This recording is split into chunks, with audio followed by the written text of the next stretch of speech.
Hi, I'm Chris Wilson from Grinding Gear Games. Each week we publish a video demonstrating a Path of Exile character build that one of our players has sent us. This week we're doing something special and featuring a build that one of our developers has made in our internal version of the next patch. The version being shown here is 0911, which should be deployed to beta in less than a week. Our quality assurance lead Rory put together this level 63 witch recently, and I wanted to demonstrate it today because it uses some clever tricks and allows me to show 0911 features, such as the new passive skill tree and in-game maps. The skill that he uses to kill monsters is Fireball. He has 5 support gems socketed into this item to augment it. The first one, Elemental Proliferation, causes enemies who have been caught on fire by the fireball to spread their fire damage to other nearby monsters. The chance to ignite and increase critical strike supports also work together to make it very likely that targets hit by fireballs are set on fire. The added lightning damage support gem means that those critical strikes also cause the monsters to be shocked, which increases the burning damage they take by 40%. In addition, the greater multiple projectiles gem means that whenever he casts a fireball, he's actually casting a spray of 5 of them. This combination creates an extremely mana-hungry spell, costing 143 mana per cast, that greatly benefits from increased burning damage. His passive skill build is planned with this in mind. This is the 0911 passive skill tree. We've rearranged it to make it more understandable for new players, while hopefully increasing the variety of builds that are possible for advanced players.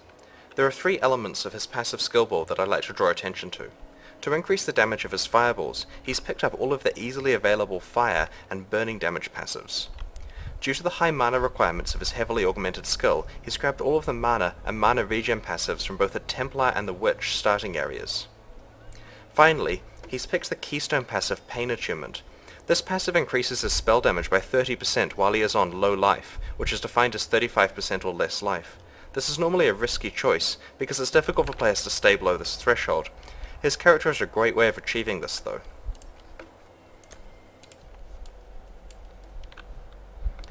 When you cast an aura, it reserves a portion of your mana total.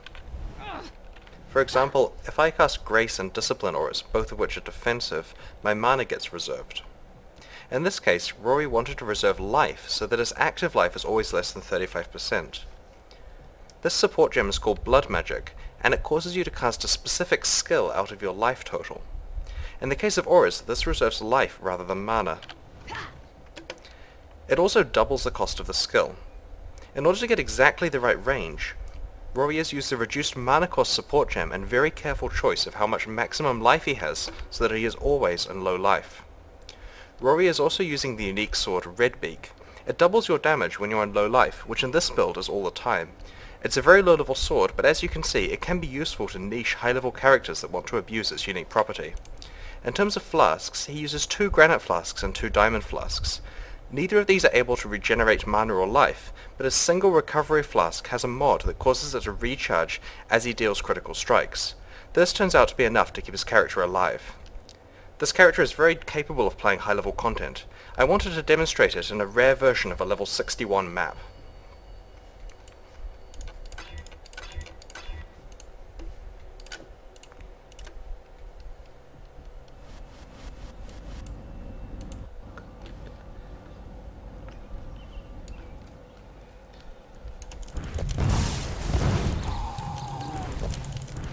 Although most of the mana is reserved, the Clarity Aura provides a lot of maximum mana.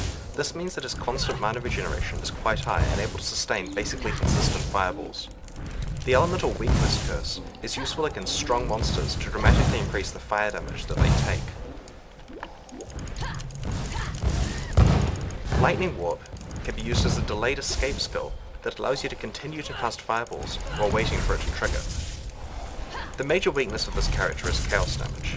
Because Chaos Damage bypasses the energy shield, and this character has such low life, you have to be very careful around certain types of monsters. Path of Exile is currently in closed beta.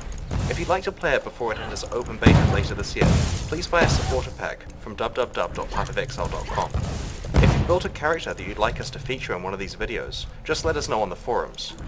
If you enjoyed this video, please subscribe to our YouTube channel. Thanks a lot.